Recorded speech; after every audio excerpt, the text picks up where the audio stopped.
शिवाय। हर हर महादेव। 14वां अध्याय नागपंचमी व्रत। श्री सदाशिव ने श्री सनत कुमार से कहा, हे महामुने, श्रावण मास के शुक्ल पक्ष की पंचमी तिथि को जो कुछ करना चाहिए उसके संबंध में बतलाऊंगा, ध्यान पूर्वक सुनो। साधक को चाहिए कि वह चतुर्थी को लेकर केवल एक बार भोजन करे और पंचमी वाले दिन उसे सोने अथवा चांदी का नाग निर्माण कराना चाहिए और नक्त व्रत करना चाहिए। नक्त व्रत रखकर उसे काट या मिट्टी का 5 फनों वाला नाग बढ़ाई अथवा कुम्हार से बनवाना चाहिए तथा भक्ति द्वारा उसका अर्चन करना चाहिए।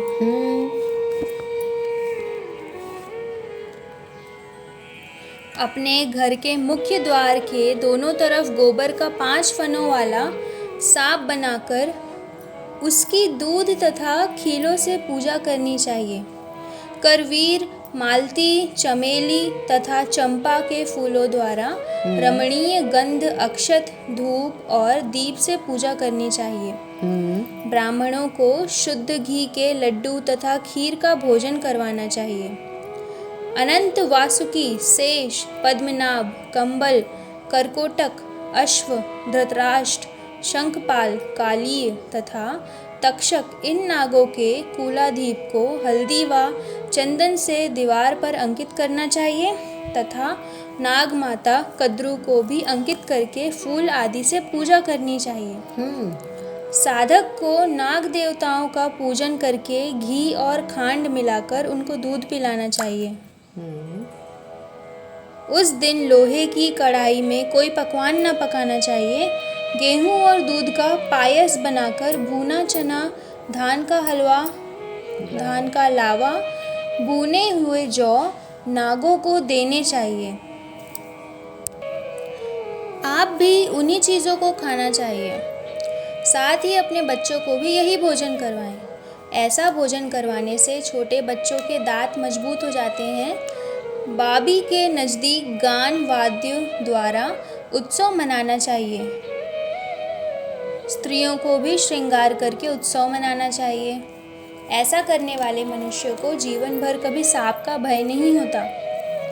भगवान श्री सदाशिव ने श्री सनत कुमार से कहा, हे महामुने, सांसारिक जीवों के कल्याणार्थ मैं आपसे जो कुछ कहूँगा उसे ध्यानपूर्वक सुनिए।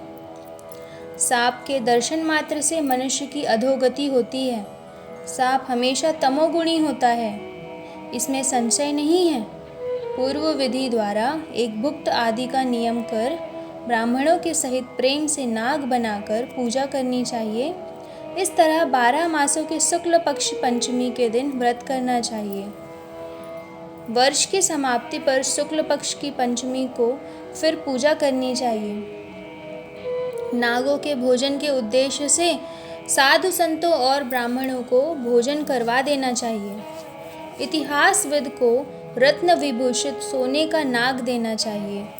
सामग्री सहित सवत्सा गौदान देते समय नारायण विभु का स्मरण करें।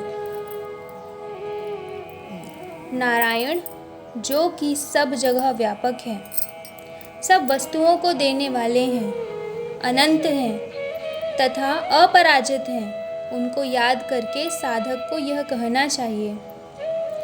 मेरे साथ कहिए, हे गोविंद, हे गोविंद, मेरे वंश में हमारे पूर्व पुरुषों में से, मेरे वंश में हमारे पूर्व पुरुषों में से जो भी सांपों के डसने से अधोगति को प्राप्त हो गए हैं, जो भी सांपों के डसने से अधोगति को प्राप्त हो गए हैं, वह इस व्रत से तथा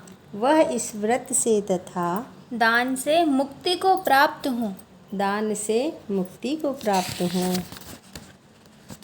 इस तरह कहकर सफ़ेद चंदन युक्त चावल के पानी को भक्ति से वासुदेव के लिए जल में छोड़ देना चाहिए।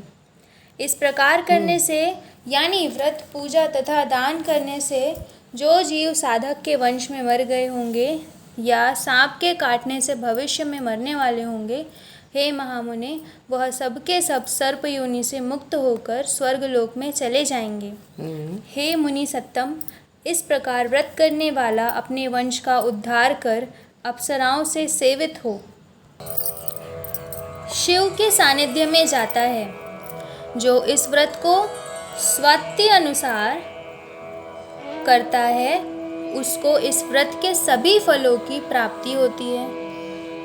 स्ववित्तानुसार करता है उसको इस व्रत के सभी फलों की प्राप्ति होती है। जो मनुष्य श्रावण मास शुक्ल पक्ष पंचमी के दिन भक्ति तथा श्रद्धा से नक्त व्रत करते हुए फूल आदि उपहारों से नाग देवों की पूजन करते हैं, उन पर मणि किरण विभूषित सूर्य प्रसन्न होते हैं। जो मकान का दान या प्रतिग्रह लेते हैं वह इस संसार में तो कष्ट भोगते ही हैं, मृत्यु के बाद उनको सर्प योनि की प्राप्ति होती है। हे विपेंद्र, जो लोग नाग की हत्या करते हैं उनके यहाँ अगले जन्म में पुत्र नहीं होता या होकर मर जाता है। स्त्रियों की कृपणता से भी प्राणी की सर्प योनि होती है। वह लोग जो दूसरों की धरोहर अमानत हजम कर जाते हैं वह भी सर्प योनि पाते हैं। जो मनुष्य विभिन्न कारणों से सर्प योनि में चले जाते हैं उनके उद्धार के लिए यह नाग पंचमी व्रत एक उत्तम उपाय है। जो लोग धन की कृणता त्याग कर नाग पंचमी का व्रत तथा अर्चन करते हैं उनके हितार्थ सब नागों के स्वामी शेष और सब वासुकी नाग भगवान हरि से भगवान सदाशिव से हाथ जोड़कर प्रार्थना करते हैं। शेष और वासुकी की प्रार्थना से प्रसन्न होकर भगवान सदाशिव और भगवान हरि उन लोगों की सब मनोकामनाएं पूरी करते हैं। वह लोग इस संसार में सुखपूर्वक अपना जीवन व्यतीत करने के बाद पहले नागलोक में जाकर अनेक तरह के भोगों का भोग कर उसके पश्चात बैकुंठ लोक या कैलाश में भगवान श्री विष्णु या भगवान श्री सदाशिव के गण होकर परम आनंद को भोगते हैं। हे विपेंद्र, आपके सामने मैंने यह नागों का नाग पंचमी व्रत कहा है। अब आप और क्या सुनना चाहते हैं कहिए। आपको यह आनंद आ रहा हो तो हमें बताइए ताकि हम आनंद आ रहा है भगवान, आगे की अध्याय भी पूरे करें। कमेंट करके ज़रूर बताइएगा। धन्यवाद। हर हर महादेव।